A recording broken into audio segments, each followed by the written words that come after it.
বিসমিল্লাহির রহমানির রহিম। এটা কোরআনের একটা আয়াত। পৃথিবীতে একমাত্র রাষ্ট্র বাংলাদেশ, যার মাথার উপরে আল্লাহ পাকের এই আয়াত বসানো হয়েছে। কে বসিয়েছে? শহীদ প্রেসিডেন্ট জিয়াউর রহমান। সেই বিসমিল্লাহির রহমানির রহিমের যে বরকত, রহমত, এই জাতি হিসেবে আমাদের টিকে থাকার কথা ছিল না। আমার ব্যক্তিগত অনুভূতি, স্বয়ং আল্লাহ পাকের রহমত এই আয়াতের মাধ্যমে এই জাতির উপরে রহমত বর্ষিত হচ্ছে এবং বারবার এই জাতির বিরুদ্ধে ভয়ঙ্কর ভয়ঙ্কর ষড়যন্ত্র আল্লাহ পাক কিভাবে যে আমাদেরকে উদ্ধার করছেন। সংবিধানে বিসমিল্লাহির রহমানির রহিম রাখাটা সমীচীন নয়, জাসদ এমন মন্তব্য করেছেন। এই বিষয়ে আপনি কি বলবেন? বিসমিল্লাহির রহমানির রহিম, এটা কোরআনের একটা আয়াত। পৃথিবীতে একমাত্র রাষ্ট্র বাংলাদেশ, যার মাথার উপরে আল্লাহ পাকের এই আয়াত বসানো হয়েছে। কে বসিয়েছে? শহীদ প্রেসিডেন্ট জিয়াউর রহমান। এবং আয়াতের যে রহমত, আয়াতের যে বরকত, আয়াতের যে ইজ্জত, এটাই বিএনপি ভোগ করে আসছে। এই আয়াতের ইয়েতে আমার ব্যক্তিগত একটু ব্যাখ্যা আছে, যদি বলার অনুমতি দেন। শহীদ প্রেসিডেন্ট জিয়াউর রহমান অলৌকিকভাবে রাষ্ট্রপতি হয়েছেন। তিনি কিন্তু কোনো কু করেননি, তিনি কোনো সামরিক অভ্যুত্থান করেননি। তিনি একটা নিষ্পাপ মানুষ ছিলেন। শহীদ প্রেসিডেন্ট জিয়াউর রহমানকে খালেদ মোশাররফ সেনাপ্রধান হিসেবে গ্রেপ্তার করে এবং তার কাছ থেকে পদত্যাগপত্র লিখে নিয়ে তিনি আসেন বঙ্গভবনে খন্দকার মোশতাক আহমেদের কাছে। খন্দকার মোশতাক আহমেদ এইটা সই করতে দেরি করেন। যাই হোক, উনি খালেদ মোশাররফকে সেনাপ্রধান নিয়োগ করেন। তাহলে জিয়াউর রহমান তো কেউ ছিল না, সে তো সেনাপ্রধানকে পদত্যাগ করেছে এবং গৃহবন্দী আছে, গ্রেপ্তার অবস্থায় আছে। সেই অবস্থায় দেশে কর্নেল তাহেরের নেতৃত্বে এবং জিয়াউর রহমান সেনাবাহিনীতে অপ্রতিদ্বন্দ্বী জনপ্রিয় নেতা ছিলেন সেনাবাহিনীর। তাদের যৌথ প্রচেষ্টায় জিয়াউর রহমান মুক্ত হন। আনন্দে উদ্বেলিত সেনাবাহিনীর সদস্যরা জিয়াউর রহমানকে ঘাড়ে করে নিয়ে এসে সেনা প্রধানের চেয়ারে বসিয়ে দেয়। আর এদিকে খালেদ মোশাররফ সহ 3 জন সেনা কর্মকর্তা নিহত হন।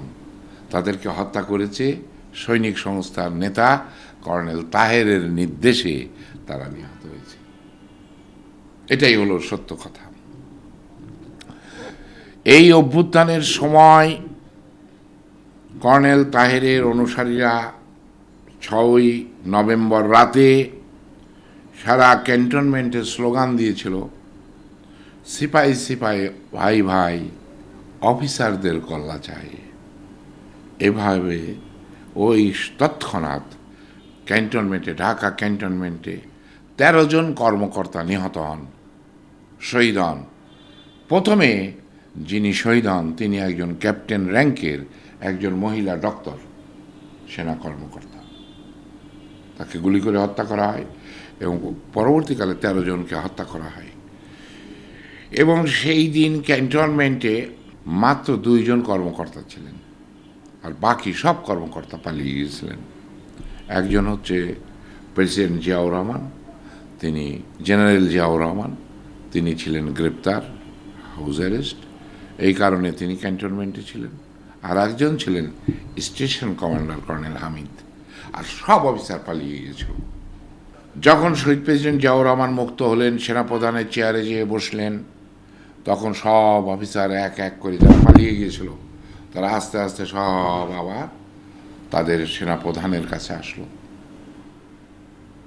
এর মধ্যে কর্নেল তাহের শহীদ মিনারে জনসভা আয়োজন করলেন এবং জিয়াউর রহমানকে এখানে প্রধান বক্তা হিসেবে রাখা হলো।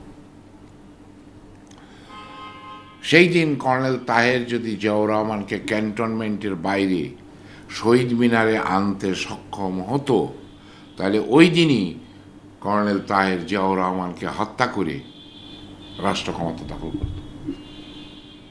কিন্তু এই এখন যে কথাটা বলবো এটা আমার শোনা কথা, আমার জানা না। এতক্ষণ যা বললাম ইতিহাস থেকে বললাম। সেই দিন দেশমাতা বেগম খালেদা জিয়া শহীদ প্রেসিডেন্ট জিয়াউর রহমানকে এই শহীদ মিনারে আসতে নিষেধ করেন।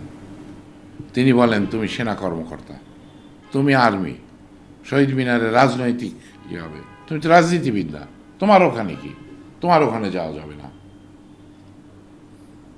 এইটা অন্য সেনা কর্মকর্তাদের সাথে ম্যাডামের আলোচনার ভিত্তিতেই হোক, কারণ এই সেনা কর্মকর্তারা পালিয়ে গিয়েছিল, তারাই হয়তো শহীদ প্রেসিডেন্ট জিয়াউর রহমানকে রক্ষা করার জন্য ম্যাডামকে দিয়েও বলাতে পারে যে আপনি বলেন খবরদার যেন ওখানে না যাই।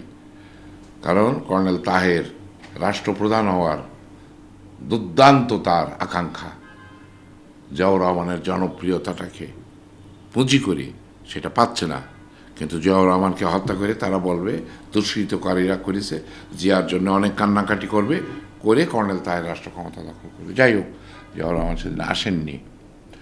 পরবর্তীকালে এই যে 13 জন কর্মকর্তা সহ যে নিহত হলো, এখন অনেকে বলে যে জিয়াউর রহমান কর্নেল তাহেরের সাথে বেইমানি করে তাকে ফাঁসি দিয়েছে। না, কর্নেল তাহেরের নির্দেশে এই 13 জন কর্মকর্তা তো খুন হয়েছে, এটা তো সত্য কথা, এবং অন্য অফিসাররা ক্যান্টনমেন্টে পালিয়ে গিয়েছে। সেই সেনা কর্মকর্তারা জিয়াউর রহমানের উপরে প্রচণ্ড চাপ সৃষ্টি করেছে যে আমাদেরকে সহকর্মীদেরকে হত্যার জন্যে এই লোক দায়ী। আমরাও যদি ক্যান্টনমেন্টে ওই দিন থাকতাম, আমরাও মারা যেতাম, তাহলে এই হত্যার বিচার করতেই হবে।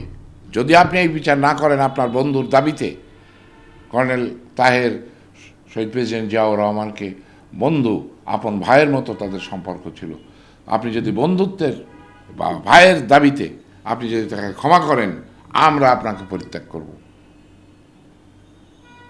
সেই সেনা কর্মকর্তাদের প্রচণ্ড চাপে সেই দিন ন্যায় বিচারের মাধ্যমেই কর্নেল তাহেরের ফাঁসি হয় এবং তা কার্যকর হয়। যদি সেটা না হতো তাহলে আমাদের সেনাবাহিনী থাকতো না।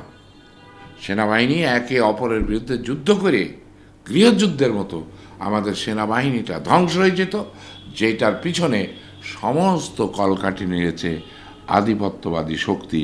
তারা কখনো চায়নি যে আমাদের বাংলাদেশ সেনাবাহিনী নামে আমাদের একটা বাহিনী থাকুক, তারা কখনো এটা চায়নি।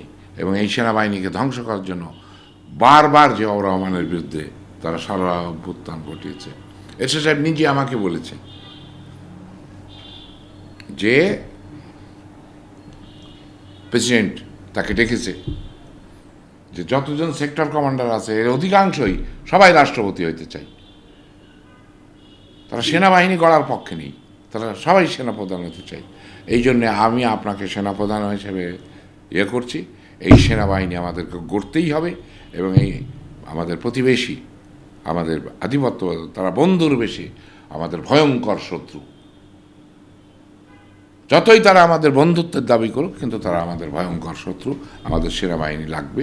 সেনাবাহিনী এবং এরশাদ সাহেব এবং জিয়াউর রহমান যৌথভাবে এই সেনাবাহিনী প্রতিষ্ঠা করেছেন। তো বিসমিল্লাহির রহমানির রহিম আপনি বলেছেন, সেই বিসমিল্লাহির রহমানির রহিমের যে বরকত, রহমত এই জাতি হিসেবে আমাদের টিকে থাকার কথা ছিল না। আমার ব্যক্তিগত অনুভূতি, স্বয়ং আল্লাহ পাকের রহমত এই আয়াতের মাধ্যমে এই জাতির উপরে রহমত বর্ষিত হচ্ছে এবং বারবার এই জাতির বিরুদ্ধে ভয়ঙ্কর ভয়ঙ্কর ষড়যন্ত্র আল্লাহ পাক কিভাবে যে আমাদেরকে উদ্ধার করছেন, এইটা যদি একটু চক্ষু বুঝে আমরা গভীরভাবে পর্যালোচনা করি, আমার ব্যক্তিগত কেন যেন অনুভূতি হয়। ধরেন শেখ মুজিবুর রহমানের হত্যাকাণ্ড, শেখ হাসিনার পালিয়ে যাওয়া, আমার কাছে কেন জানি মনে হয় স্বয়ং আল্লাহর বরদাস্ত করতে পারে নাই। এইটার আল্লাহর অলৌকিক কুদরতি ক্ষমতায় শেখ হাসিনা পালিয়ে গিয়েছে, শেখ মুজিবুর রহমান সব পরিবারে নিহত হয়েছে এই জাতিকে রক্ষা করার জন্য। আল্লাহর একটা বিশেষ রহমত। আমরা এ দাবি করছি, ও দাবি করছি, তা করছি। আন্দোলনে তো আমি সর্বোচ্চ ত্যাগ স্বীকার করেছি। আমি গুম হয়ে যেতে গিয়েছিলাম, হয়তো মারাও যেতে পারতাম। আমি যে ভাষায় আমি শেখ হাসিনার বিরুদ্ধে আমি জিহাদ ঘোষণা করেছিলাম, মারা যেতে পারতাম। তো আজকে তারা বলছে, কেউ কেউ বলছে যে আমরা কয়জন ছাত্র আমরা সব করেছি। তাদের অবদান আমি অস্বীকার করছি না, কিন্তু তোমরাই সব করেছো। আর 16 বছরে আমরা কি করেছি? ঘটনাটা হলো জাসদ বলে নয়, বাংলাদেশে নামে মুসলমান এরকম অনেক মানুষ আছে। শাহরিয়ার কবির আছে, মুনতাসির মামুন আছে। এই ধরনের শক্তি আমাদের সেনা বিরোধী এই শক্তি, এরা নামে মুসলমান। তা আপনি খোঁজ নিয়ে দেখেন, যেদের পূর্বপুরুষ সব হিন্দু জমিদারদের বাড়ির কর্মচারী ছিল এবং তাদের ঔরসজাত সন্তানেরা, এরা এই বিসমিল্লাহকে সহ্য করতে পারে না, আল্লাহর নামকে সহ্য করতে পারে না। এই ধরনের অনেক মানুষ আছে যারা, আমি খোঁজ নিয়ে দেখেছি, এদের পূর্বপুরুষরা সব ওই হিন্দু জমিদার বাড়ির কর্মচারী ছিল এবং তাদের ঔরসে এদের জন্ম হয়েছে। এরা জারজ, এরা জাতি বিরোধী, এরা দেশ বিরোধী শক্তি। আমাদেরকে আমাদের আদর্শ দিয়ে, আমাদের নীতি দিয়ে, আমাদের কর্মকাণ্ড দিয়ে আমাদেরকে এটাকে ওভারকাম করতে হবে।